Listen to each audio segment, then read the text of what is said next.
Sancho to score. No mistakes this time. That is a rocket. Royce and another fantastic goal by Marco Royce. Haaland's volley is beautiful beyond compare. Jetzt kommt das Wunder von Dortmund. Foulspiel von Inzo an Götze. Needs to lay it off. We're going to shot away. Oh, what a goal! Welcome back to Dortmund Dispatch. My name is Brian. I'm hosting today. I'm joined by one of our usual co-hosts, Pedro. How are you doing today, man? I'm doing pretty good. A little bit frustrated with Dortmund's performances at the Club World Cup. We're gonna talk more about that, but yeah, I'm enjoying the competition. I'm glad that more people from the US, especially, are more engaged with the competition and Europe as well. I mean, they put devalued on the competition, but I mean, now that they're getting their asses kicked, I think they're gonna try to respect the South American football a little bit more and take it more seriously. So we're gonna have better games after that. So I'm excited for the knocking rounds. Cool. Well, we're doing something a little bit different today, and we'll have a lot of time to talk about all that. We are joined by a special guest for our first Fan Club Corner episode, and that guest is Mikal Amin Lee from the Brooklyn Borussen, a good friend of mine and part of the same fan club that I'm part of. But we've wanted to get him on the show for a little while now, so I'm glad that we could do that for this episode, for the first iteration of this little fan club corner that we're doing. How are you doing, Mikal? Doing well. Good to meet you, Pedro. Brian, you know what it is. Yeah, just really excited to be here, and thank you for having me on Dortmund Dispatch. Absolutely, absolutely. So before we get into more about, the match and some of the news around Dortmund these days, part of this episode we kind of want to, zero in on the fan club aspect. So let's start a little bit with your Dortmund fandom, Mikal. If you could just tell me a little bit more about how you became a Dortmund fan. Yeah, for sure. So I'm gonna go all the way back. I actually was first introduced to Dortmund back in, I would say, around 2010. I wasn't really a fan then, but funny enough, this is the first time that I got cable. So Fox Sports was playing Bundesliga.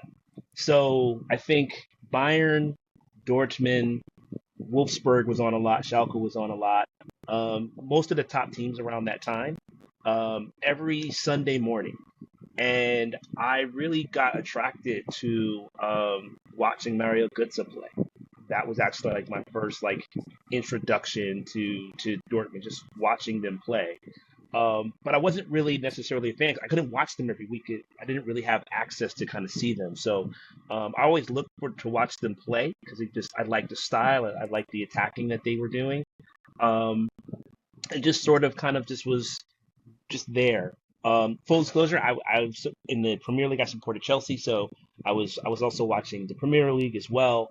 And they just had way more coverage of the Premier League back in 2010 in the States. So fast forward, I'm a hip hop artist and I'm an MC, and I had the opportunity, as well as I'm an educator, I had the opportunity in 2016 to actually go to Dortmund to take part in a hip hop summer school that I was facilitating and then lecture at the University of Dortmund.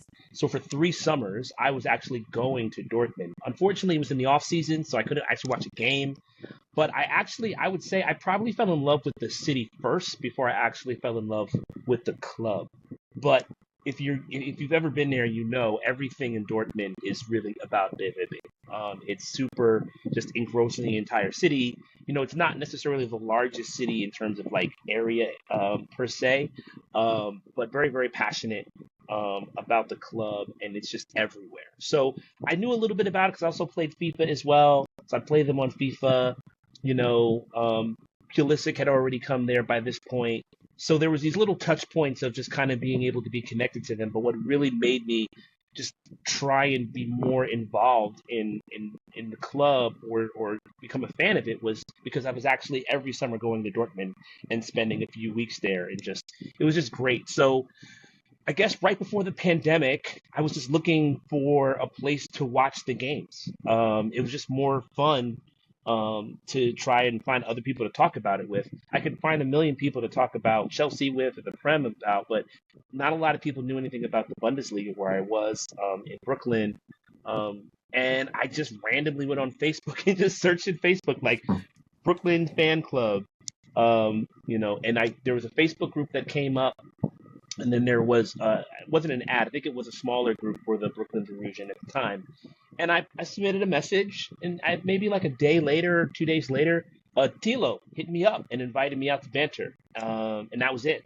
I was sold. It was great. And so I guess that was like 2019, right before the pandemic.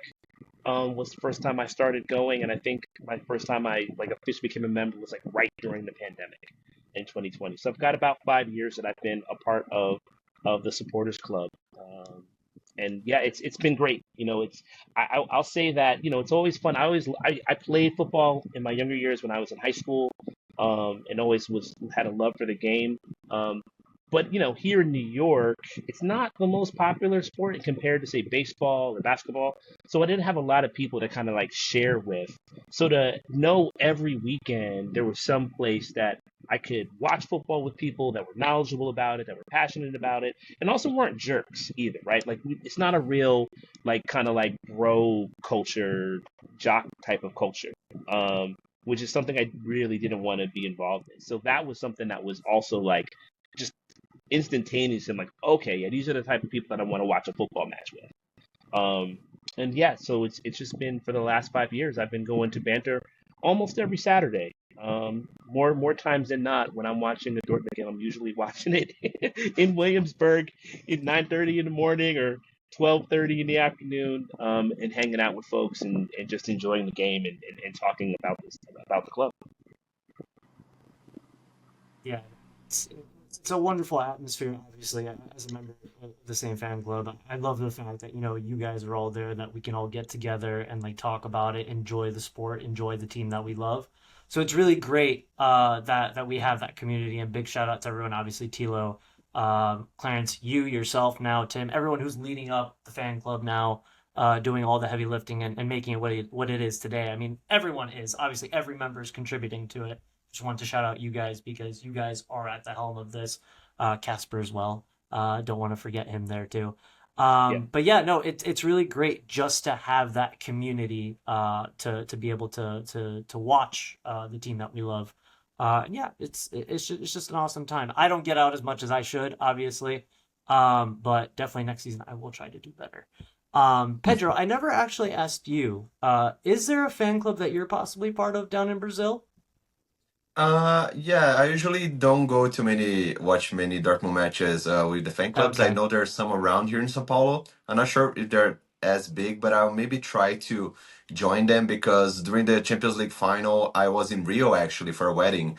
And I went Mm-hmm. there where the fan club was hosting a watching party with a lot of people. And there's also a lot of Madrid fans, also because Vinicius Jr. is from Flamengo, which is the biggest club in Rio. So there are many people cheering for and supporting Real Madrid. So it was a little bit half and half in terms of supporting, but it was pretty fun to know some Dortmund fans here in Brazil.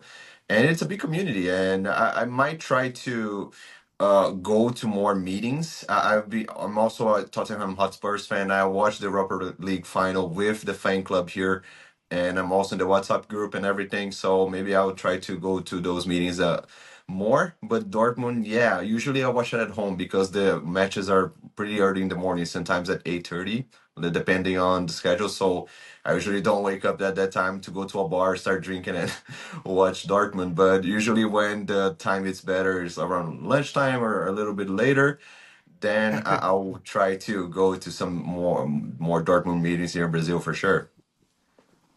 You know what? For another podcast, I'm gonna have to ask you how you became a Tottenham Hotspur fan. But that's another podcast, another time, another podcast. A Chelsea and a Tottenham fan on one podcast. This is going to be fun. Speaking of Yeah, that Chelsea knowledge, that is going to come in handy a little bit later because we do have a specific segment that we do want to get your specific opinion on, Mikal. So keep that in mind. We'll get to that shortly. You kind of already answered a little bit of the question about the fan club and what your experience has been with it. So I guess we can move on specifically to the Club World Cup now. So very general question to start with.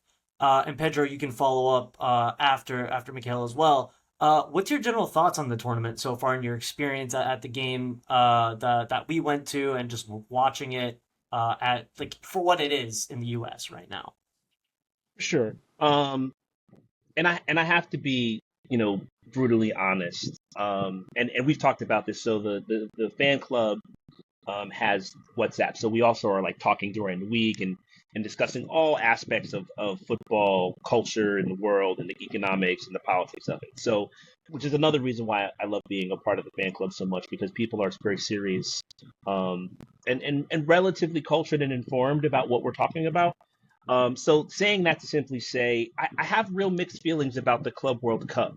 Um, from a competitive standpoint, from a sporting standpoint, as a fan of watching really good football, I think it's delivered a lot, especially with the South American teams, the African teams, the Asian teams. You see a lot of fight. You see a lot of really great soccer. Not even just like, oh, they're just fighting their hearts out. Like you're seeing some really the Sundowns from South Africa have been amazing to watch.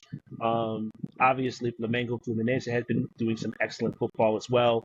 The South American teams, I think, to my knowledge, I think are still undefeated or might have one loss now in the group stages. You're seeing the flair, you're seeing the style, you're seeing the fight and the desire. So from that standpoint, it's been amazing. But I can't not look past completely the reality that one, this is clearly a money grab for the elite clubs of football. This is going to benefit them the most. And while all these other clubs are going to be getting money like they've never gotten before through participation of this tournament, we know that FIFA basically created this money grab in part to combat the boogeyman, which is the Super League, and trying to keep these clubs on side. So it's hard from that standpoint because it's very clear like it's been made up out of nowhere to kind of assume like it's going to be this thing that everybody wanted. No one asked for this tournament. Fans didn't ask for this tournament. We weren't looking for this. Neither were the players. And that goes to my other point. My deepest concern with a World Cup year directly after a 40-plus game season for most clubs with no real off season going into the new season, there's going to be a human cost that we're going to experience. If everybody remembers from 4 years ago, the World Cup last time when it was in the middle of the winter for the Western Hemisphere, there were so many more injuries. There were so many more players that broke down post World Cup. You saw an actual decline in the quality of play in many of the leagues. I suspect, I'm not a doctor, but I suspect we're going to see a similar decline and we're going to see a lot more soft tissue injuries and muscle injuries because of just the wear out and the grind, especially because we're seeing it right now. This tournament is being played in 90-plus degree heat. We're in the middle of a heat wave here in the United States. So the conditions are intense. These players are clearly playing full on. They're not treating it like the ICC Continental Tournament. It's not a tour. They're playing as if this is a real tournament, as they should. However, they're not robots. They're not mutants. They're not, superheroes. They are elite athletes that still need to be able to take care of their bodies. So it's hard for me to fully embrace the tournament, but also when I'm watching the football, it's hard not to watch it because it's really good football. So I'm conflicted in that way. Okay, I think I'm gonna go right after Mikal, and yeah, I think he brings a lot of valid points, but I think I'm gonna bring a different perspective from someone from South America because us, the Brazilian teams, we always play the Club World Cup, and for us, it's huge. Always playing the final against the European team and beating them, it's everything for us. So for me, I was really excited for this tournament and to see how that dynamic would play out, also with the weather and also with the different scenario, because usually the Club World Cup was only two or three games, and it's usually the South American against the European. So now with a more competitive and more attractive model or format for the competition, I was expecting. I don't know what I was expecting. I was just expecting that it was going to be more competitive, because in the beginning I thought the Europeans, as Mikhail said, and I think everyone thought that they were not gonna take it as seriously and they are gonna undermine the other teams, and they think, oh, we're just gonna play like some preseason friendlies and we're gonna win and go to the next stage, make some money, maybe win a trophy. But yeah, I think people found out really quickly that it's not really easy to beat other South American teams, especially from Brazil and Argentina. I mean, Boca Juniors, for instance, are not in their best stage, like best era. Like I think River Plate is pretty much a little bit above of them in terms of squad building, and also in recent luck with winning titles. But even then, they gave it us a hard time for Bayern Munich a few days ago. So yeah, I mean, I always thought it was going to be competition. Like, obviously, the European teams have better squads and they are the favorites. But it's not. I always knew that what knowing South American football, I knew we were always going to compete, and these guys are always going to take it to the maximum to be the underdogs who eventually beat the giants. And as Botafogo also did with PSG as well, and everyone really celebrated because. I mean, well, no one really expected that. We're always making jokes like, "Oh, you guys, if you guys lose by 2-0, that's a miracle," and then they actually beat them. That was actually crazy. But a little bit about the weather as well. I really agree with Mikal. I think it's not the ideal scenario for the competition, and with all these matches structured the way they are, and with the season coming up and preseason, and we having a World Cup next year, it's not as calendar like the best way to fit all those games in such a short span of time. And but it also, I mean, Brazilian clubs obviously have a small advantage because, I mean, we are kind of used to it. I mean, here in Brazil, we play like 70, 75 matches a season, which is pretty unorganized and should have been much better. I honestly think if the Brazilian league was actually organized, we would be competing against those Portuguese leagues and just to be in those top five leagues on the world. And yeah, but I mean, of course, we can complain about the amount of matches and the weather as well, but at the same time, those conditions are for everyone. So I understand the argument to be when people say, "Oh, the Europeans are in clear disadvantage compared to the South American teams," but the conditions are for everyone. And I mean, it would be the same if the competition was being held in Europe during the winter, and guys here in Brazil are not used to playing during the winter, so they probably will suffer a lot. And we also have a similar case here in Brazil, where we play Libertadores, which is our Champions League. And when we go to Bolivia, for instance, to play, usually the difference is pretty huge. Like Brazilian teams are much better than the Bolivian teams, but because of the altitude of La Paz and Bolivia, we play like in 3,500 meters of altitude. So it's pretty breathless to play there. And Brazilian teams always struggle, but they always know the conditions they're going to be in, and they try to win it. Like, and I don't feel I feel that's a valid point for the European sake, but at the same time, it's not a valid excuse, especially when we see how Dortmund has been taking seriously this competition. And spoiler alert, they're not taking it seriously at all. So yeah, I think I said pretty much a lot, but yeah, I understand the arguments surrounding the competition and why it should be better organized and the weather doesn't help. But at the same time, those conditions are for everyone, and I'm glad that more people are getting interested in other teams, except the European center of football, and just realizing there's good teams and good players elsewhere where we can actually compete against the giants of Europe.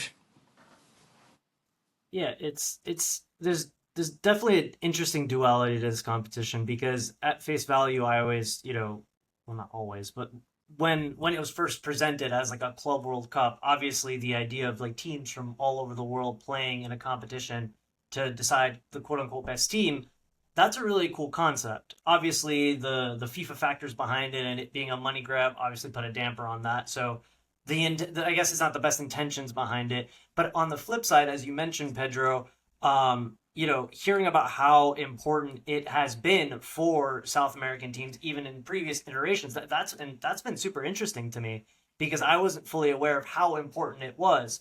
There's even like the more research I've done, there's been even stories of like where Chelsea even have played in the competition in the past, and like the Brazilian players would take it far more seriously, supposedly, than the more European centric players. And it would be a bigger deal for them. There's stories of players, seeing the Club World Cup as something that they really want to win in their career. On the flip side, you have players that it's just kind of just another frivolous trophy. So that is a very interesting thing there, at least for me specifically. But yeah, the other thing with the injuries as well, I mean, that is something to think about. I think the football calendar is getting very much overbooked to a degree. I mean, Pedro, even you mentioned there with regards to the 75 games that Brazilian teams play, that is crazy. So to add these games on top of that, there definitely is, like you guys were kind of saying with regards to injuries and stuff, there is a bigger risk with regards to that. So it's just a lot of like conflicting factors to keep in mind, and it's going to keep this competition controversial. But regardless of whether it's controversial or not, we're in it. So let's dive into a little bit about how our team, Dortmund, has performed in it so far. So, what do you guys think about the first two performances against Fluminense and Mamelodi Sundowns? How did we perform? What were the positives that we can take out of it? What are the negatives? What do you want to see going forward for the last game and whatever games that Dortmund still plays in this competition?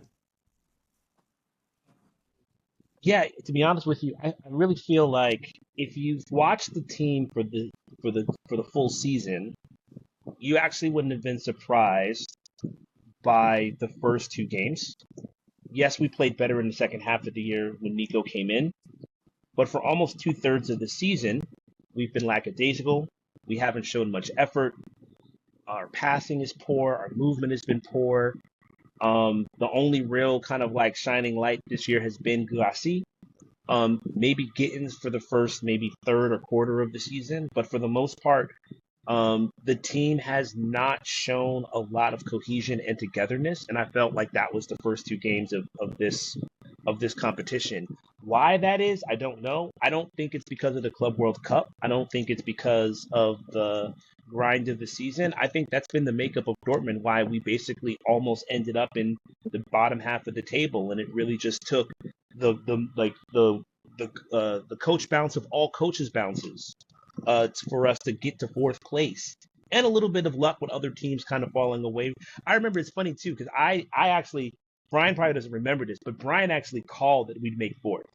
And I forget what game we were watching in banter, and I was just ranting. I was like, "There's no way." I'm like, "We're 11th, or no, in fact, we were 12th, I think, at that point." I'm like, all of this stuff, and he's like, "Well, look at the point spread," and I was like, "Yeah, but we're just playing so horrible." It's like we'd have to run the table, and this is before we knew that Nico was coming on, and Sahin was still the coach. And I'm like, "There's no magic bullet that's going to come and turn this team into like a competitive team."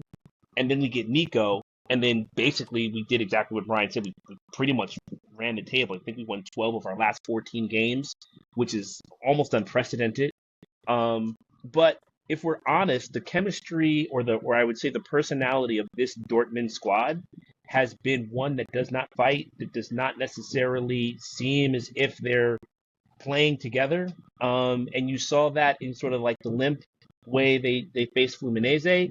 And again, sure, we scored 4 goals. We were up 2-1, then we were up 3-1, and then in Dortmund fashion, we just switched off and then allowed the team, which with all credit to Sundown, and let me be clear, I talk about this all the time in the chat.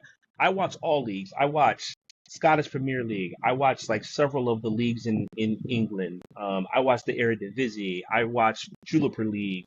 Up until Paramount Plus took it off, I was watching Brazil Serie A and I was watching the Argentinian league. So like I knew about many of these clubs, or at least the leagues. Like the soccer is high, and even if you think about it from a logistical standpoint, where the Premier League is not full of English elite players. The Premier League is full of elite players from other parts of the world, typically Africa and South America.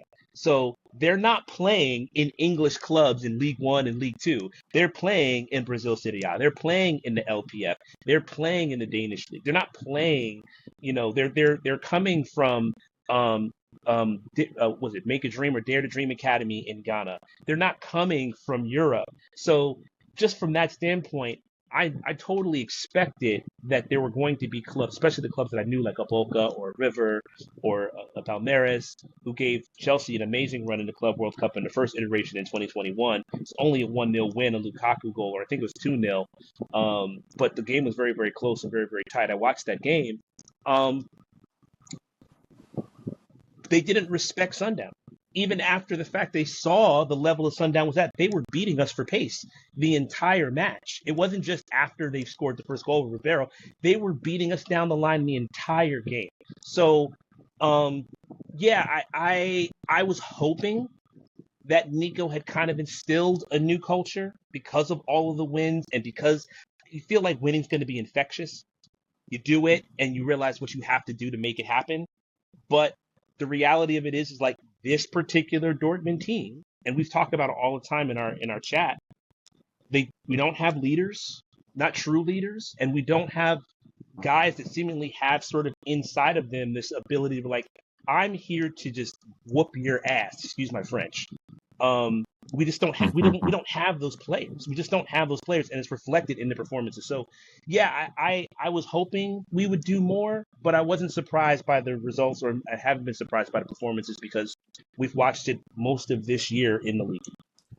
No, yeah, I agree with what Michael said, and that match actually against Palmeiras and Chelsea was 2-1 Chelsea, and I remember as a Spurs fan, as much as I hate Chelsea, I was glad that they beat Palmeiras because I hate they much more than Chelsea. But yeah, going on the Dortmund subject, I really agree in terms of. Uh, I mean, like our performance has been just terrible, right? I think the mentality that Michael was referring to, and we thought it was kind of a little bit being installed like bits by bits by Niko Kovac. It doesn't show it every time, and I feel a little bit of a lack of will or just desire to be there on the pitch. Like you're not only playing for the competition or for the money, you're playing for the badge. You're supposed to represent the fans and every match, and they're really well paid to represent the jersey. And if they go to any match, they should give 100% every time. And I've only seen a few players in this competition until now to show the will and the guts to go there and beat the opponents and take Dortmund forward. But I mean, I even tweeted about that. I mean, even if people were saying, "Oh no, Dortmund, no, it's considered as a preseason friendlies," but even for friendlies, the performances. If there was a friendly, I would be really scared for the season because I mean, is that what you're showcasing on the preseason? I mean, and this is not preseason. That's a real competition. That's worth money. That's worth a really nice trophy. It's an opportunity for you to showcase the brand for America and all the other countries who are watching the matches. So for me, it doesn't really make any sense. And I think the person that really frustrates me the most in this competition until now is Niko Kovac. Not only because of the mentality that Mikhail was referring to, but the ideas. I mean, it was a little bit static. Like the players were not delivering, of course, like they are being affected by the heat or like they wanted to be on vacation right now. I mean, they're frustrated, and I get that, but at the same time, they are really well paid to just go there and play football, even if it's gonna end up them playing 70 matches a season. I mean, in Brazil, we do that. I mean, you can totally do that, but you're really well paid for that.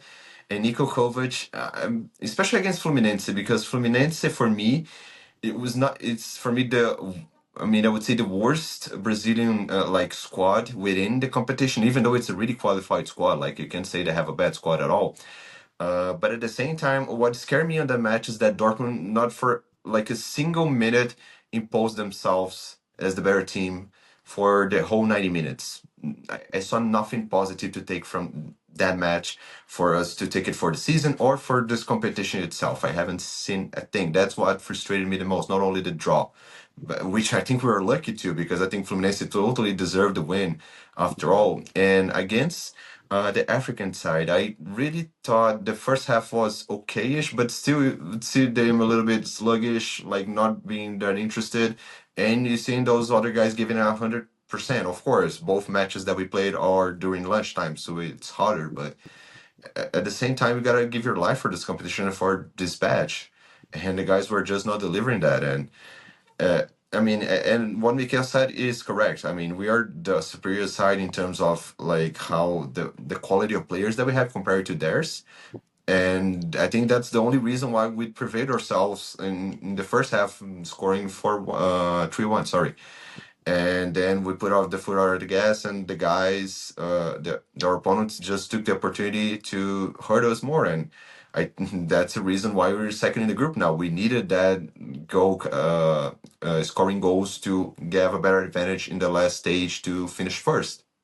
But now Fluminense is at first, and they only depend on themselves to score more goals than us. And I mean, it's just it's so frustrating for me to see Dortmund not interested or representing the badge as they should.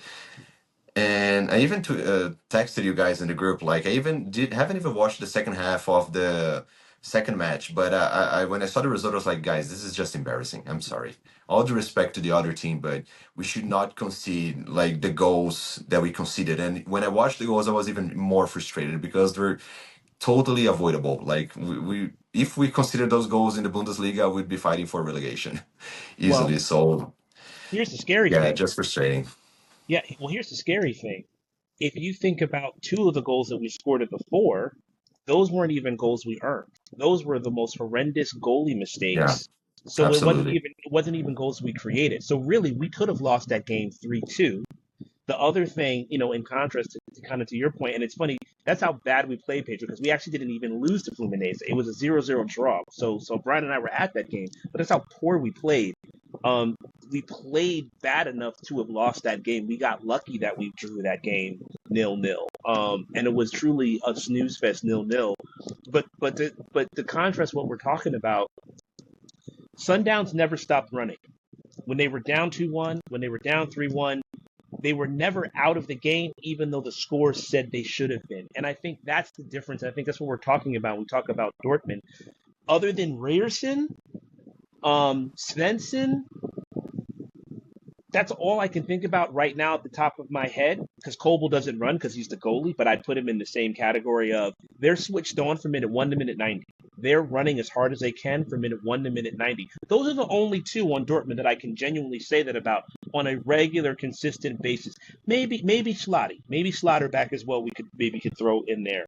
But other than that, and that's why that game was so close, because Sundowns they're like, I'm in a match. And I'm in this match until the final whistle blows. And Dortmund's like, oh, we're up 2 goals. We can cruise, or at least that's we're not in their brains, right? We're not inside the locker room. We don't know what they're saying. We don't know, but all we can do is look at what we see, and what we see is a team that goes into second gear, then goes into first gear. But the team that's playing against them is fighting every inch, every yard, every minute, every second of that match, and it's so contrasting to see that, because that's really how they got their goals in the second half. They just kept running. They just kept running. Yeah. And that's no disrespect to their skills, because they definitely have talent. They definitely have skills. Rayner, their forward is amazing. He played in the French second division and the Belgian second division. He has European experience. He's clearly a class player. Ribeiro is another one who has some European experience as well. And I only bring that up in the sense of, as we talk about, there's more money in these leagues. They get the opportunity with more resources and things like that. But the point being is, like, the Sundowns have talent as well, and you would think that Dortmund would have scouted and understood that. That first goal from Ribeiro is ridiculous. It's just a simple ball over the top, and then it's a run on.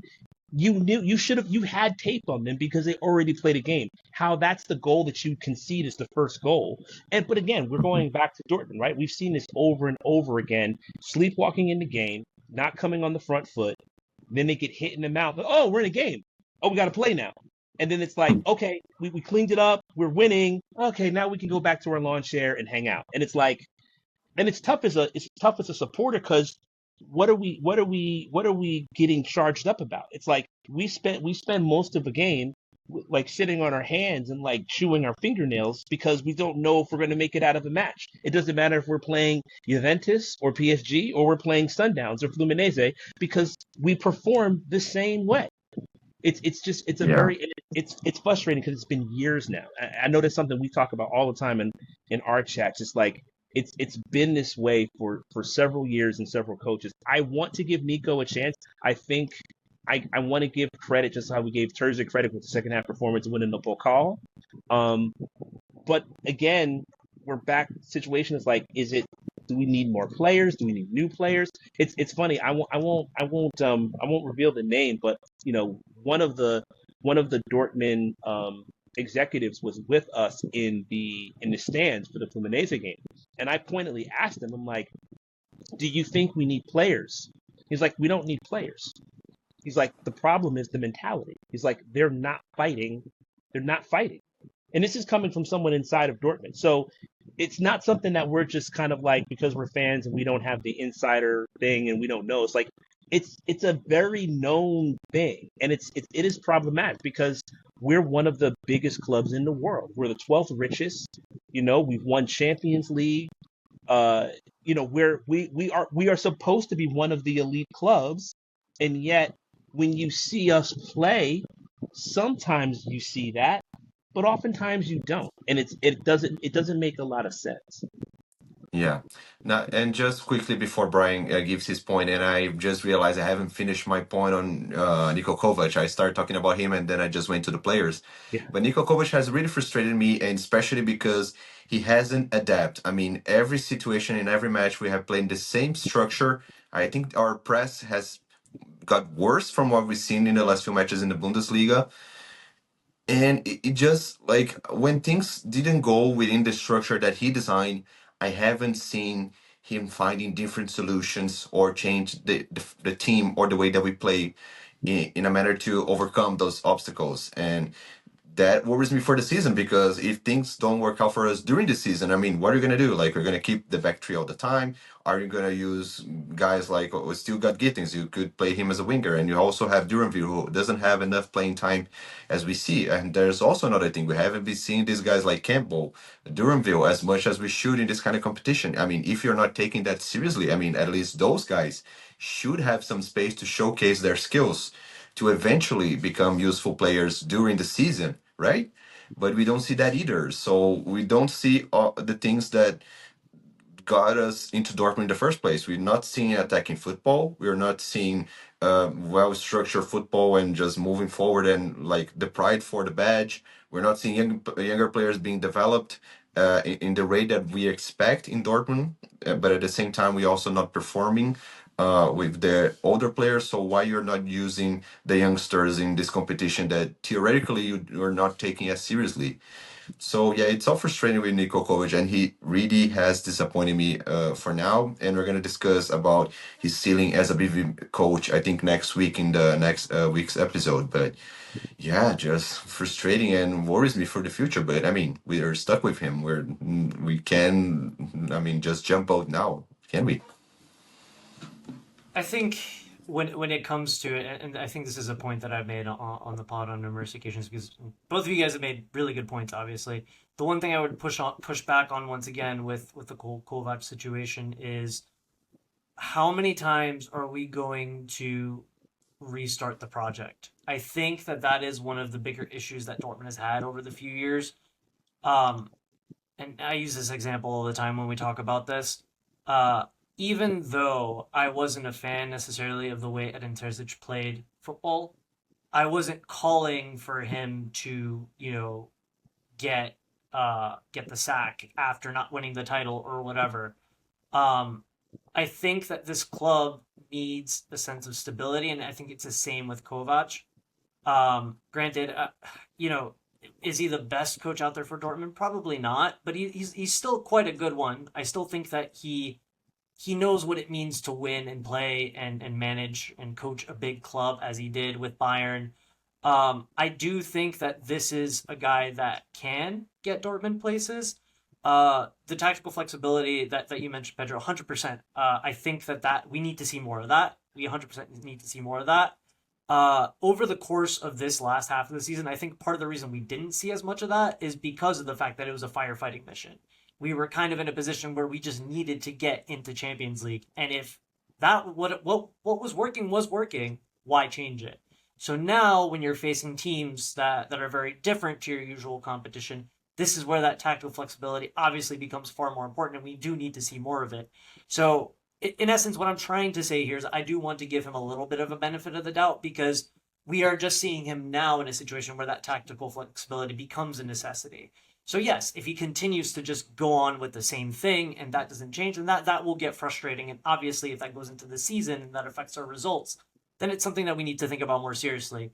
But I just do want to temper that because once again, I know that people have their opinions on the play style and the creativity of it. But we definitely more than anything, I think we need results. And obviously, in this competition so far, we're not seeing the results that we want to see because it's a haphazard win, a 4-3 win, and a drab 0-0, which you guys very much aptly described. So I'm not going to add too much more on that, but it was, yeah, I think with Kovac in particular, we do need to just keep in mind that we are just now seeing these situations where we need to see him be more tactically flexible, and I do want to give him the opportunity to show what he's capable of doing because it's well, like you kind of said, like we're stuck with him right now. I don't think we're going to get anyone new in. And I think at this point, we just kind of have to see where it goes. Mikal, I think you wanted to say something. Yeah, I just wanted and I just wanted to add two things to that, Brian, just to kind of add on to that, because I do agree with you with a caveat. So, two things. One, I want to see Kovac with a actual preseason with his ideas. So he had to basically do this on the fly with a squad that's not his. So there's that part. There's that aspect of it. The other thing is, I might be the only person in the room. I'm not a big Plan B type of person, and I'll cite a couple of examples. One is Klopp at Liverpool, who always plays a 4-3-3. Another is, and who we should really be looking at, is Simeone Inzaghi with Inter and their 3-4-3 setup, or their three at the back setup, as well as with Gasperini at Atalanta and also Conte at Napoli. I think the tactical flexibility can happen within the system, but if you do not have the players, so this is where things get tricky, and this is where I could understand if there's some concern, and where, Pedro, I can see your concern being real, because it's a gamble. Duranville, Gio Reyna, Gittens, Campbell, they're not true wingbacks or wingers that can adjust to play wingback. So if he's going to be playing the system and flexing it with a 3-4-2-1 or a 3-4-3 or a 3-5-2, I don't think he believes those players, or if he does believe they can be that, he needs the time on the pitch to have them change their game a little bit. So that is the hope. I don't know if it's definitely going to be the case, but I'm not a huge fan of we need a plan B, we need another way to play. It's more of, can you find those solutions within your base structure? And I think some of the top coaches in the world do that. They don't just say, the three's not working, so we're going to do a 4-4-2 now. I think a lot of the top coaches know how to figure out, okay, well, if they're taking this part of the pitch away from us, we're going to do this inside that three-back structure. Because I do think, to his credit, I think we've looked the most solid defensively in years with a back three. I think we've looked way better in a back three defensively, and we've shown with the two. Shout out to Brian, because Brian was a big. I was not for this per se. Brian was a big proponent of the two striker system. I'm like, well, no, like, who plays two strikers? But then I'm like, oh yeah, Inter plays two strikers. But you have to have two really good strikers. Well, now we have them. Now we have Bayer. Now we have Guirassy. Adeyemi is showing that he could be a shadow striker or a second striker. But again, in comparison, Adeyemi has an elite skill of pace. Gittens has pace. So you can't really adjust Gittens' game the way you can adjust Adeyemi's game. So it's interesting to see. I'm still hopeful, but it's going to depend on, are we going to get the players he wants, or is he going to be able to mold the player he has into the system that he's implementing? Because we've seen that it can work, but also, too, in Nico's second season, he kind of gets found out a little bit. But he's never worked at a club of this size except for Bayern, and Bayern is a nutcase inside, right? So it feels like if he gets the keys to the kingdom and can get the players he wants, or those players are really buying in, guys like Duranville. If Gittens stays, I don't think he's going to stay. But guys like Cole Campbell, we haven't seen Watkins play as well. If those guys really buy in, and the preseason is good and strong, I think we're going to see more of the. My hope is that we will see a more consistent Dortmund, and we'll be able to kind of adjust on the fly. But I don't think we necessarily have to change the system or the structure per se. It's really more about, can he really, and that's going to be his big test. Can he really ingrain the ideas and the style of play into this particular group of players, or is Cool and the rest of the Dortmund front executive board going to give him what he needs to bring the players in that are going to do that? Absolutely. I agree with every word that he said. Yeah, I've definitely been the person to tout that front two thing, and the guys in the bot have heard that too, almost ad nauseum, I'm sure. So I don't really harp on that Pedro, too much. You're right. Pedro, you're right. Jury's out. He doesn't have a lot of credit in the bank. He got us the fourth, but if we're a big club, it's Dortmund. Yeah. You've got to do more than fourth next year. You've got to be in that top 2-3 conversation. You have to get farther into the Champions League. We should be winning the Pokal, if not in the final or in the semifinal. Like, we have to see us dominate. If we don't see that, then yeah. And I think the preseason is going to be critical for that. But I'm hopeful. I'm hopeful. Last point I'll make on the whole team structure and coaching situation is we don't have to look far for a cautionary tale of switching too quickly between systems and play styles, because we kind of saw that under Shaheen. We'd see that literally in the middle of games. So I think that is something that we need to keep in mind moving forward. That it's not something that we want to see happen on a whim. We want it to make sense. So just want to put that out there as well. You guys hear me? I think Brian froze. Yeah, he did. Brian? Can you guys hear me? Yes. Yeah, now we can. Yeah, you froze for a second. Okay, sorry about that. I think my if you want to restart your point again. Yeah, what was the last thing you guys heard me say? We were talking about you should not only change formations, also because we saw that with Sahin and it didn't work, but it also that you're talking something in those lines. Okay, cool. So give it a break, and then I'll go right into it. It's gonna be a quick point. So. Oh, cool. Yeah, and just to add a quick point on top of what you guys have already mentioned with the whole change of system and coaching style and structure, conversation that we're having here, we don't have to look far for a cautionary tale of why switching back and forth between styles and formations can be problematic. Nuri Shaheen is the perfect example of why that can be a very dangerous thing. There are numerous results that we've talked about ad nauseum on the pod. The Real Madrid game, the Stuttgart game, all that kind of encapsulate what happens when you do that. You confuse players. It's just something that, tactical flexibility is something that you definitely have to be careful with. It's important to have, obviously, to change to your opponent and to the game, but it's also something that you have to be really careful with because it can backfire. But moving on quickly to our star and dud of the week section of the pod, just to brief you on this, Mikal. So basically, every episode we have a star and dud that we talk about for the game that we're covering. In this case, we're covering 2 games. So we can give a star and dud of the week for just the overall performance so far in the Club World Cup. So Pedro, let's start with you, and then we'll go to Mikal. But let's just do both at once, so we can do star and then dud right after. Oh, I started a dud for the Club World Cup.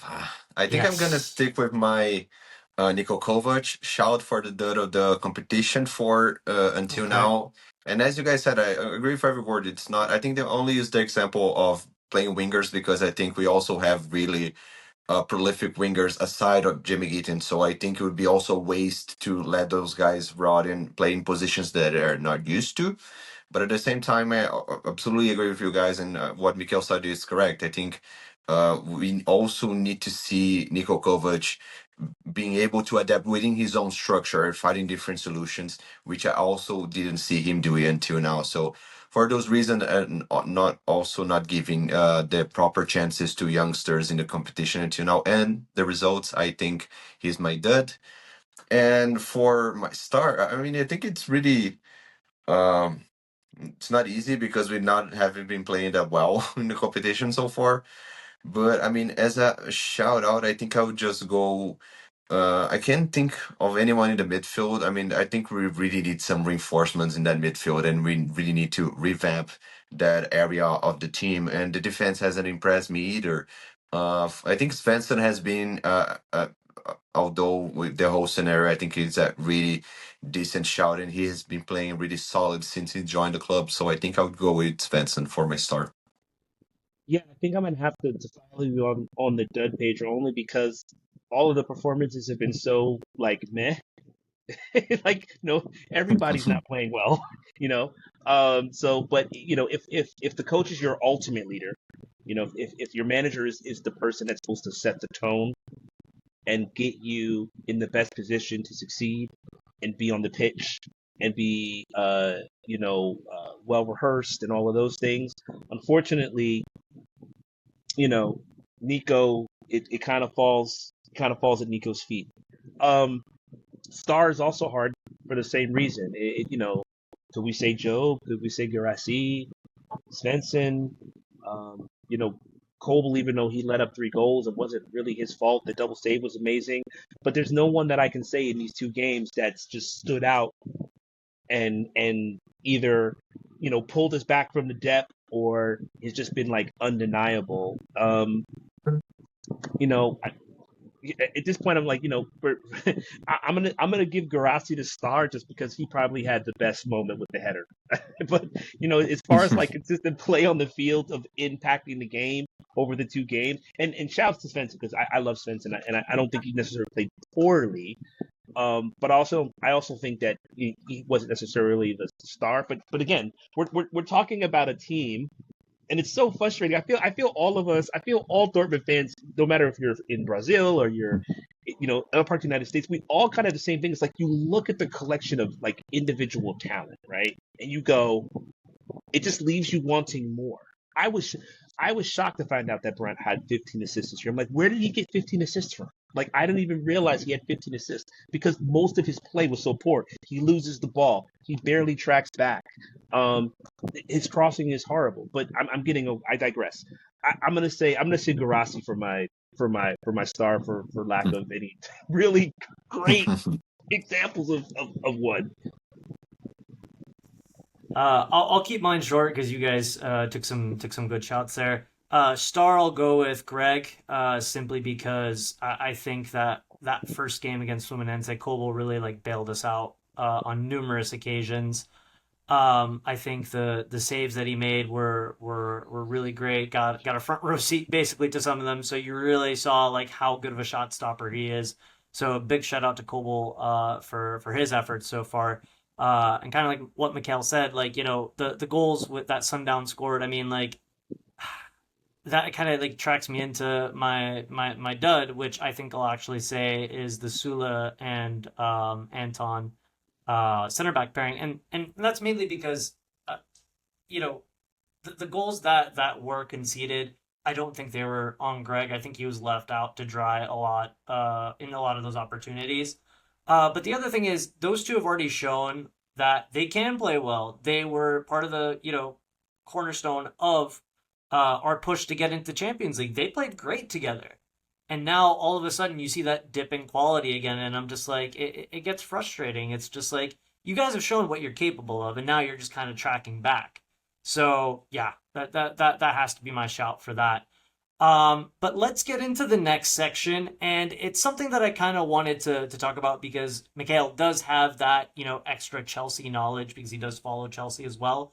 So Dortmund have kind of developed a bit of a Chelsea loanee relationship. Obviously, last season we had Ian Matson with the club.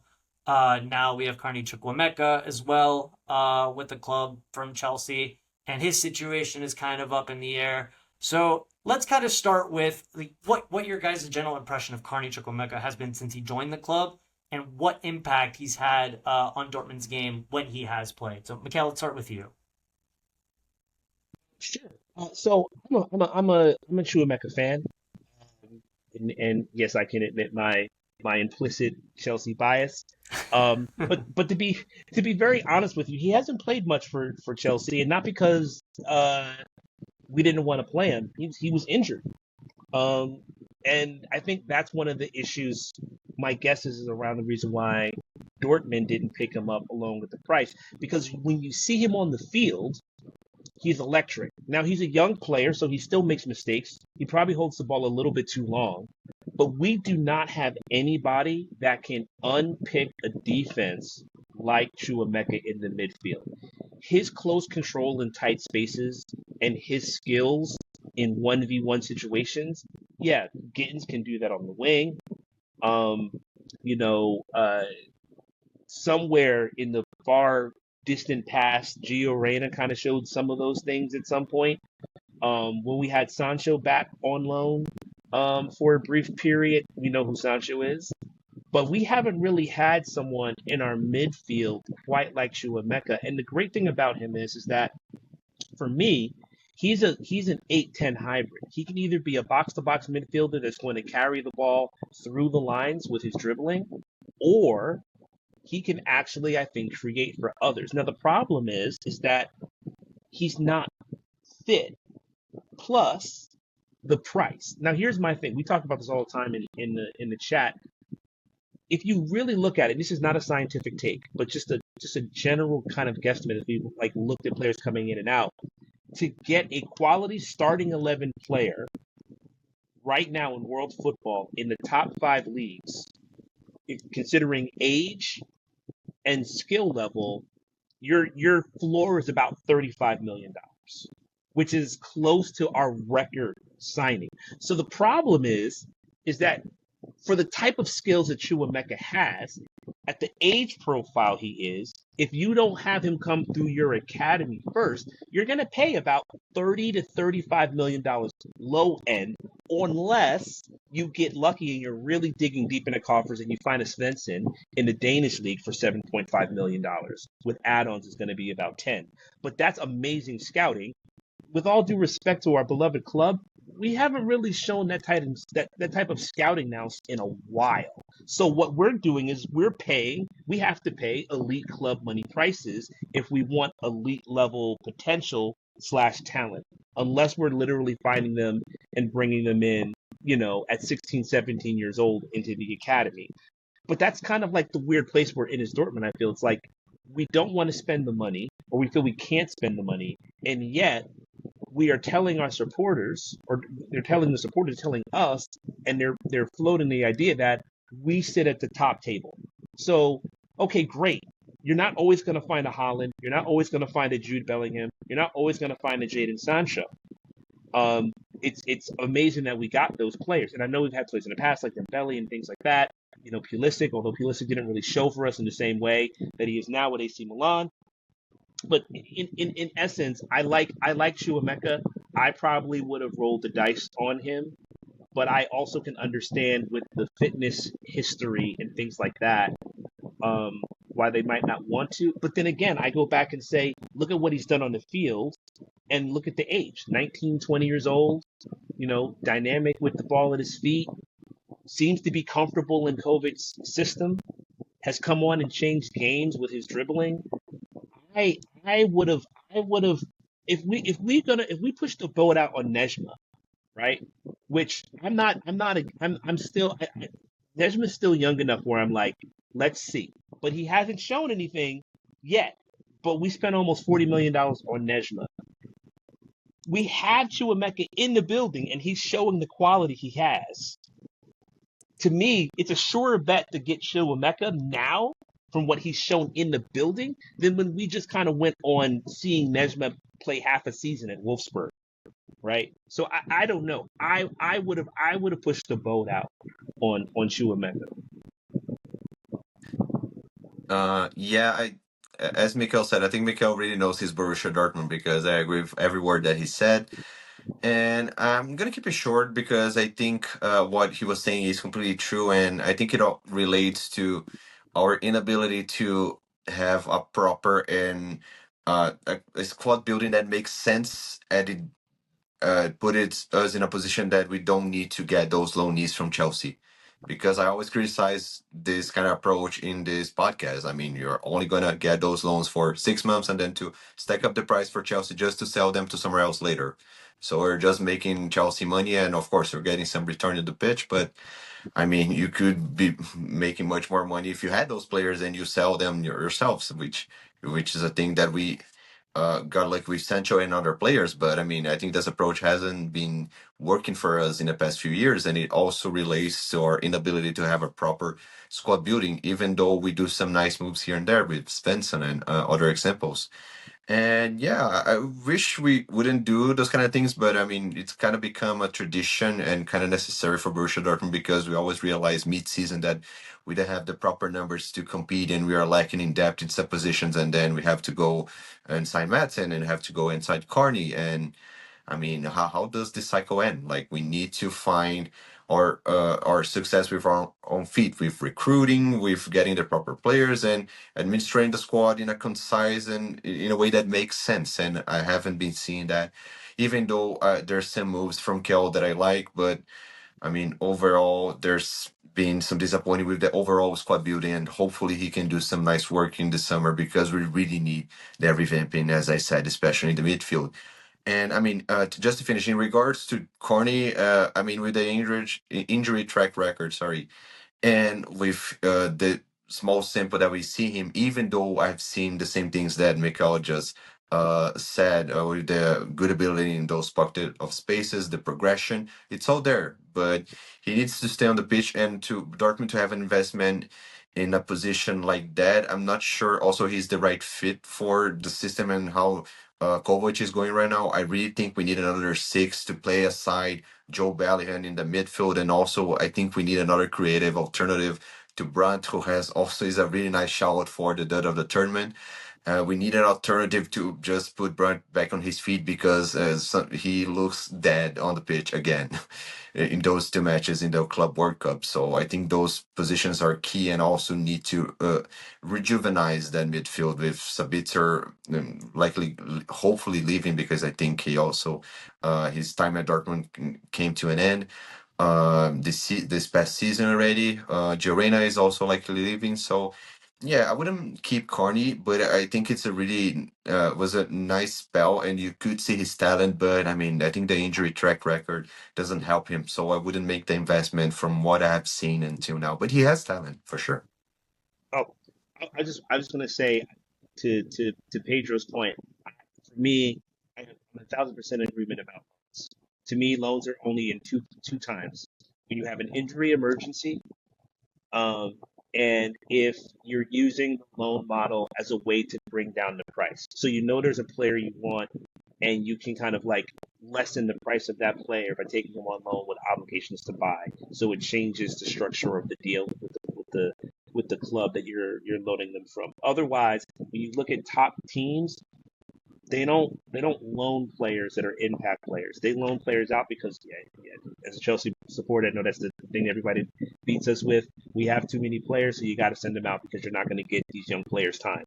But you don't see Chelsea loaning players in, right? So it is, to your point, Pedro. It's a reflection of poor squad building, the mix and matching of squad building. It's to Brian's point earlier. We never have a coach that's consistent. So the system changes, the mentality of what we want the players to change. So then you're always in a situation where you're either short at a position or you don't have the profile of player you want. So now you've got to make that up and go into a loan market to go pick somebody up. And the loan market is just as bad as the transfer market in January. You're not going to get like the ideal fit. And you're probably not going to be able to get a player that you're going to be able to keep. So like a club of our size doesn't make sense to me that we have as many loans as we do. Answered my next question, so we can move on to the next portion there. But no, but I 100% agree with the points you guys made. I think for me, it's always been the with Carney specifically, it's always been the injuries, and for that amount of money, you can't just have a player that's playing whatever he played, 800 minutes or whatever it was. I don't know the exact figure, but it wasn't a lot of minutes that he played, maybe 500, I don't know. But it wasn't a big enough sample size to be like, yeah, let's pay 35 million pounds or euros or whatever that that price was. So yeah, I mean, it'd be nice if we had the extra cash, but unfortunately that's not our situation. So I do think we need to get players in that are going to be more of a sure bet. But moving on to the Club next World section. Cup, we might have that cash.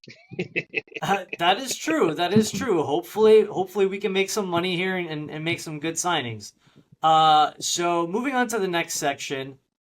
So just a quick thing, actually, before we move on to the next section here. Jamie Gittens, the deal between Chelsea and Dortmund seems to be getting closer now, per Runachrichten. How do you guys feel about him leaving Dortmund to join Chelsea? And do you think it's a wise move on behalf of either the player or the club to make the deal happen at this point in time? What Pedro was saying earlier, I think Jamie Gittens doesn't fit this system, and Jamie Gittens wants to play. And he's super talented, but if Kovac is playing if Kovac is playing the formation that he's playing, and he doesn't feel that he's going to be able to play some type of like hybrid wingback role, or he doesn't really suit a second striker / shadow striker, unfortunately he might be leaving the club, or is leaving the club. And this is kind of going back to, I think, what a little Pedro was saying earlier, just like the Nico thing better work, because we've spent years with an identity of wide attacking play. That's kind of, if we have a DNA, that's kind of our DNA, whether it's been Sancho, Pulisic, Adeyemi, Malin. Those are the type of players we brought in Duranville, right? Cole Campbell, as you mentioned before, Pedro. So it's like you spent all of this resource and capital bringing this style of player in to pick a coach, right? Nico got selected, right? Nico didn't just like, hey, I'm going to be your coach now, right? So they picked this coach knowing his style, right? It's kind of the same thing that's happening at Man United with Amarin, where Amarin is a back three coach, plays wing backs, and he doesn't have any wing backs, and he has 110, and he needs 210. It's kind of like, why did you pick a coach that doesn't suit the squad of your players? And you can't really put it on the coach, because what coach is going to turn down X amount of millions of dollars? What coach is going to turn down a club like Dortmund, where you know you're going to be guaranteed to be playing European football? You're going to, on your worst day, you're going to be fourth or fifth in your league. You're going to take that job and say, go get me the players I need. And that's exactly what we're seeing with Gittens. So it's only going to be a thing if we don't win and we see players that aren't performing up to their potential. But if early days, it ain't looking so good. And I don't know if I'm jumping ahead, or this might be something you might be bringing up later, Brian, but if we can talk about the regression of Dortmund's ability to develop young players over the past several years, because we used to be a place where players would get better, and we're now in a position where maybe they don't get worse, but they completely stagnate. And we can talk about Gittens, we can talk about Gio Reyna, we can slowly start talking about Duranville, we can talk about Mokoku. There's numerous examples where in the past you would be a Pulisic and you'd show some promise and we'd finish you up, and then you'd become something great somewhere else. You'd bring in a Sancho and you can elevate his game. I don't know.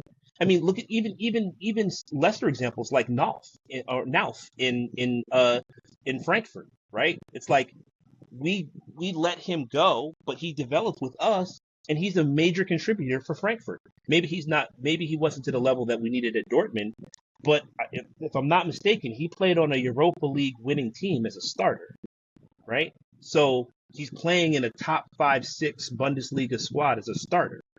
He was our academy player. We don't have any of those examples over the last 4 or 5 years, and I think it's a reflection of the fact that we went from Lucien Favre to Marco Rosa, from Marco Rosa to Eden Terzic, from Eden Terzic to me and Sahin. Now Sahin gives way to Kovic. And all of these guys have different philosophies of play. They have different wants in their squad. So, kind of bringing it back, I think Gittens is going to be the unfortunate casualty of sort of this merry-go-round that kind of Dortmund's on, this carousel that we're on right now. So hopefully we get the money and we get a player or players that Nico wants for the system and the system works. But there's no guarantee of that. And if we don't, that's a promising young attacking player. I'm a little sour on Gittens. I think he's a little one-dimensional, but I also think he's 19 years old and there's plenty of room to grow. And in the past, at a place like Dortmund, we showed that we could turn that type of player, if not into a world-class player, definitely an elite starting player in a top 5 league. And we haven't shown that in the last several years as a club, and that's concerning. Yeah, yeah.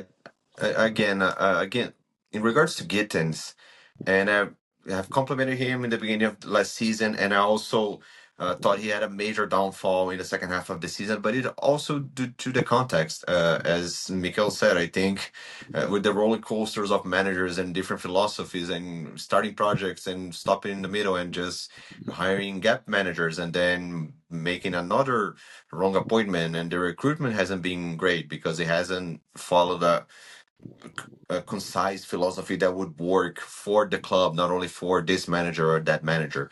So I think that it's a bigger problem than Jamie Gittens. And again, I think it's also going to be a casualty for us not being able to develop a guy like that. And it really frustrates me because even for the players we have right now, I think the only world class player that I think we have in the squad right now is Nico Schlotterbeck.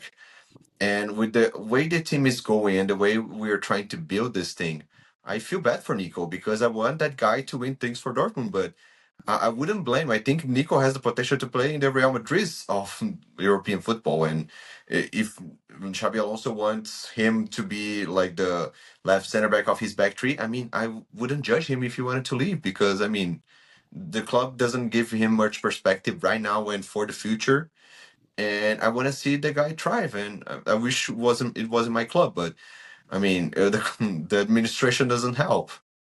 So again, I think Gittens is a really talented player, and he has been. He had a downfall in the second half of the season, and it's also due to what we discussed before, with him being a little bit a one-trick pony kind of player right now. But he can still develop in a great left winger. I think in Chelsea or any other club that eventually signs him. But I think it's a shame that a guy like that wouldn't thrive here at Dortmund, like Jadon Sancho, like Dembele for the time he was here.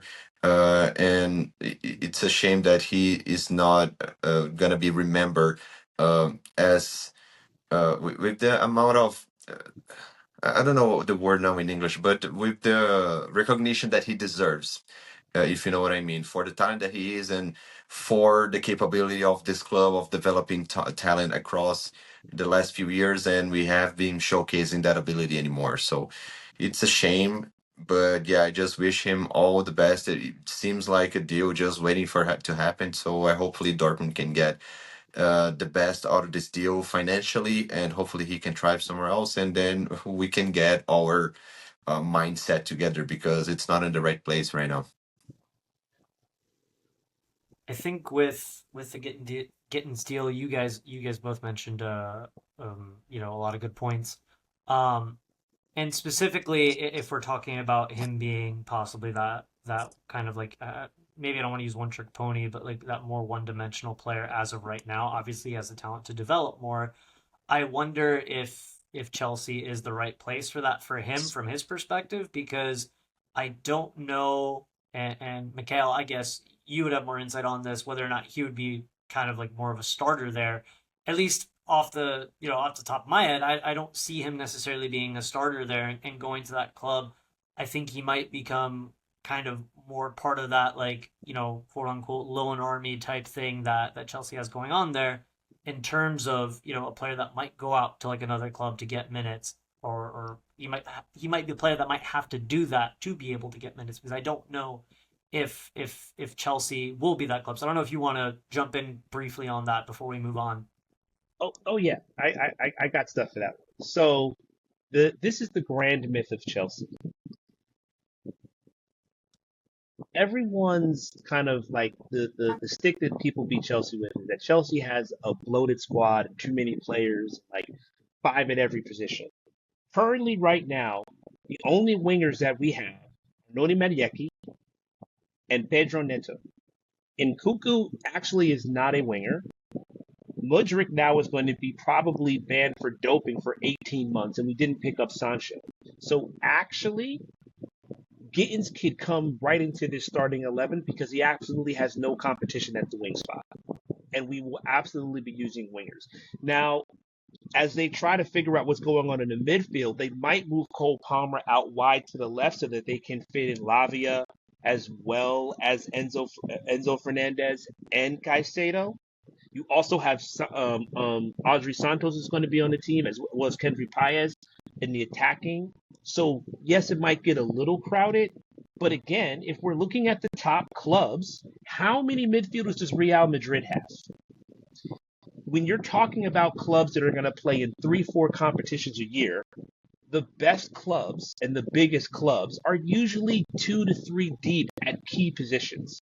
So, yeah, I actually think Gittens has the ability to come into Chelsea right now as the squad's conducted, and if not start, be someone that's going to get major minutes. He doesn't actually have a lot of competition at his position currently. And the people that could be competition that are coming in, if he can't beat an 18-year-old and a 19-year-old who have not played any top 5 leagues experience at all, then he's not as good as we think he is. All fair points. All right, then. Well, let's move on to our final section, which is other news. So we'll just go over a couple of the stories that we have going on here in terms of Dortmund news, Dortmund transfers. Per kicker, Daniel Svensson was voted the #1 wide defender in the Bundesliga this season. What are your guys' thoughts on him being named as such? Yeah, I thought with Svensson, I think it's one of those rare cases with Borussia Dortmund where you find those gems with alternative markets, and it really paid off. I really like Svensson, and as I shouted out him for my dud of the tournament until now because I mean he's giving me enough reason to trust him as Borussia Dortmund's left back or left wing back. I think he can play both, and I'm really excited to see him with a full season, a full preseason with the team. If he's already delivering with the short time at the club, I mean, not the guy with the biggest smile. Apparently, he's not the. He doesn't look like the most social guy. You see him in all the pictures in his off series, and it's kind of funny, but I really like him as a player, and I think he has a lot to add in the squad. And it was a great deal by Sebastian Kell and the recruiting guys. So I'm looking forward to see him in next season. Yeah, it's funny. We went from not being able to get a fullback to save our life, whether it was Thomas Meunier, whether it was Nico Schultz. Uh, Benzi had to be kind of reinvented as a center back, so we're kind of giving a pass there on Benzi now. I kind of like Benzi now. And we've kind of hit pay dirt back to back with Ryerson and now Svensson. I think, to be honest with you, I feel like Svensson is the type of player that Dortmund used to regularly get. Young, hungry, exciting, basically a puppy off the leash, run all day, at a really great price. I feel like that was a hallmark of the club, say 7, 8 years ago.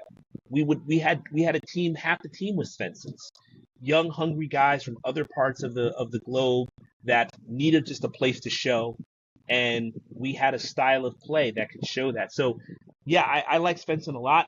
I know we're talking about Svensson because he earned defensive player of the year, and I think it's well deserved. If you think about, even though it's half the season, but the run that we went on, I think if not the top, we were either the second most points in the second half of the season of any Bundesliga club. I think a big part of that was the play of Svensson. along with Ryerson and sort of kind of like the quick kind of like manager bounce change in culture. But I think it doesn't work if you don't have a Svensson on one side and Ryerson on the other. So I think it's well deserved, and I want to hope that the guys upstairs are really thinking a lot more about how they got Svensson and whatever the thinking and the thought process was with Rickens and Poole to get Svensson, like that should be kind of a blueprint of where we need to go. Because I think that's more of a reflection of what we've seen in the past with Dortmund of finding these kind of like players that no one's really sure about or they don't even know if they are at the level, but they clearly have something um, that is going to be tangible and it's going to be something that I don't know if he's going to be world class, but it's very clear that he is a Bundesliga starter and can play at a really really high level, and he's very young. So and he also it's early, so I won't say this, but he feels like a guy that wants to stay. It doesn't seem like this is like that's the thing going back to Gittens. Gittens, he's an English player. Gittens was always going to want to leave at some point. We just didn't think he would want to leave this soon.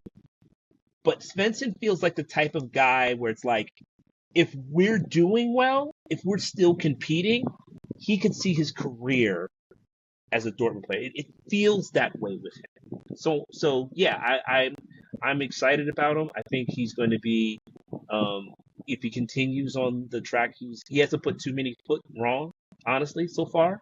You know, he does some young things, some things that are all young players do, but overall, I think he's shown a whole lot. So I'm excited about it. Yeah, everyone who listens to the pod knows that I'm a big Svensson fan, so I agree with all the points you guys mentioned there. But moving on quickly to the next portion we have here, or piece of news I should say, is Borussia Dortmund have reportedly made a €4 million bid for FC Santos Fernando Padilla or Padella. Pedro, I think you could correct my pronunciation there, but I wanted to throw that to you to see if you could provide any insight on the player. Okay, yeah. So Fernando Pradella, a young boy from my team Santos, it's really, yeah. I don't know. I've already talked about that on Twitter. I think Fernando Pradella, it's not the most eye-catching talent from the Santos U17 teams. I mean, I think I can name at least 4 or 5 other players that would be more interested in Pradella, but I think it's interesting bet. He's only 16 years old and he's only going to grow. But I mean, from that batch, I think there are other players that could have been at side for Borussia Dortmund. And I mean, to pay 40 million already for a 16-year-old player that hasn't proven anything much. So I think it's a bit of an odd deal, but hopefully it works out. I mean, in Santos, usually when you're, even if you're 15 or 16, if you are good enough, you're already going to go in the pros. Like that's how things worked out in Santos. I think partially also because the club is really bad in squad building as well. So when they need quick problem solvings, we just go for the young ranks because we are really good at that historically, but still not the ideal scenario to put your young players like that to be just gonna try to solve all your problems at once. But I mean, hopefully he can deliver more like a Borussia Dortmund, but he has still a lot to grow. But yeah, a little bit of an unexpected and weird deal for me. And I think there are probably other options within that U17 ranks at Santos. That would be more interesting prospects for Borussia Dortmund. But if the deal eventually goes through and it's official, let's hope for the best and that he can have another Brazilian to make history in black and yellow. I'm always happy to hear that Dortmund are looking in that market again. It's always exciting to hear that. Obviously, looking for more creative options, but it's very interesting to get your insight there, Pedro. Considering it's your club, so you know about this guy. So thank you for that. And just moving on, kind of to the final thing that I have here for both you guys is it's actually from Build. There was a Gregor Kobel interview where, obviously over the course of this year, he's been very much linked to, other clubs and stuff like that. And in this interview, he kind of stressed that he's very comfortable in Dortmund. So I'm just going to read the quote out here for you guys and get your thoughts. So he said, everyone knows that I feel extremely comfortable in Dortmund. I love the fans, the stadium, the club and the atmosphere. Everyone knows that and sees it when I'm on the pitch. I really appreciate that. And then on top of that, he was asked about his dreams to move to the Premier League, and he just flat out said, "I can't remember ever saying that was my dream." So I wanted to get your guys' thoughts on the quotes because there's a lot of speculation earlier prior to the end of the season what would happen with him specifically. And there was even an interview where he didn't really want to answer questions about his future specifically. And we kind of talked about that on the pod, saying, maybe it was just something that he didn't really want to talk about, considering they had just qualified for Champions League and he wanted to focus on that. So what are your guys' thoughts on these quotes and I guess kind of the Kobel situation now, the fact that he's staying? We've made this very popular here in the United States. I think it's fake news. I've always thought it's fake news. I think Greg has always been consistent in saying that he wants to be here at this club. And I think this is the type of speculation that happens when you have a team that is not performing well. Dortmund has been the kicking boy of so many pundits, whether it's been Sky, whether it's been ESPN. We are not getting the respect that a club of our pedigree deserves, but that's our fault because we don't show. When you have a team that is not really showing its elite level, it allows people to create speculation. But it's not coming from his camp. It's not coming from his agent. He just keeps getting asked this. And he said multiple times, isn't that quote, that's not the first time that I've heard him reiterate his desire to stay at Dortmund. So I think it's just because of the fact that we have not been a stable club as far as being winners. If we were, everybody would say this is where he is. It's the reality of it is I think these are happening because they're like, how is a world-class goalie like Greg Kobel, a full-blooded international, playing for a club that is kind of wishy-washy? So the speculation happens. But I don't think that's Kobel. I don't think that's anybody connected to Kobel. I think that's a reflection of, and it's the fact that right now, it's easy to disrespect Dortmund because we show up like we show up in the Club World Cup, or we spend half a year being a mediocre side. That's what happens. Look at how Man United, their reputation was tarnished. You think back a few seasons ago, even with Barcelona, with all the calamities they were doing with Frank Kessie and De Jong and all of the nonsense that was going on with them as well. If you're not performing on the pitch and you are not living up to the pedigree of your club when you're in this class, these stupid, silly kind of rumor things happen, in my opinion. And I think that's all it is. I don't think there's anything going on. Having said that, if we continue to struggle, if we continue to not be a club that's making Champions League or going far in that tournament, if we're struggling to keep up with second and third place in our league for a couple of seasons, then it might be a real thing. But right now, I don't think it's ever been a real thing at all. I think people want to sell papers. They want views to their streams. I think that's really all it is. It's nonsense to me. No, yeah, 100% Mikal. All valid points, and I think what you said specifically about the speculation being a symptom of Dortmund's, wishy-washiness on the pitch. I think that is something that if we have less of that, then there's less of these stories that these papers can write because, there's more stability and there's no incentive or not as much of an incentive for players like Greg to leave.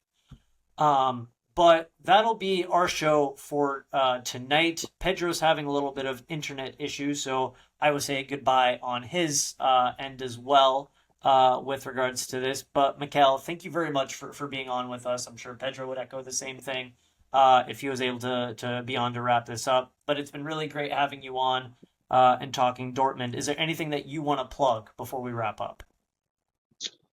Well, first, I want to thank both of you and Dortmund Dispatch for having me on. It's really fun. I love talking about Dortmund anytime I get a chance to, so it's great to do it with y'all. Just for people to know, I am an artist, a hip-hop artist, so I have a new project called Emertica that's out on all streaming platforms. It's under Gorillas on Parade. like how you spell the revolutionary gorilla. So all you do is check me out at Fresh Roots Music. All of my music and things are there. And if you catch me sometimes in the comments on the Athletic or other places, I'm always down to talk football, be it Chelsea, Dortmund, NYCFC, or if you're just a football nut, because I'm totally into all of that stuff. So yeah, that's about it. Ryan, I'll see you in the chats. Sounds good. My end, obviously, definitely, follow us on all our socials, Dortmund Dispatch, Bundesliga Exchange. We're on Blue Sky, YouTube, Spotify.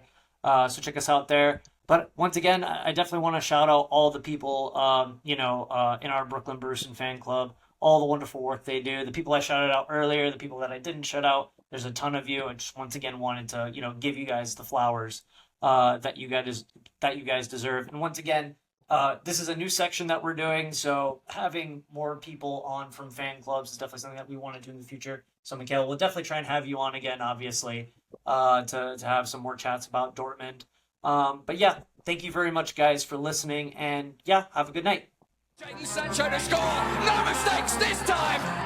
That is a rocket. Royce out. Another fantastic goal by Marco Royce. Haaland's volley is beautiful beyond Jetzt compare. kommt das Wunder von Dortmund. Foulspiel von Inzo an Götze. Needs to lay it off. We're going to shot away. Oh, what a goal!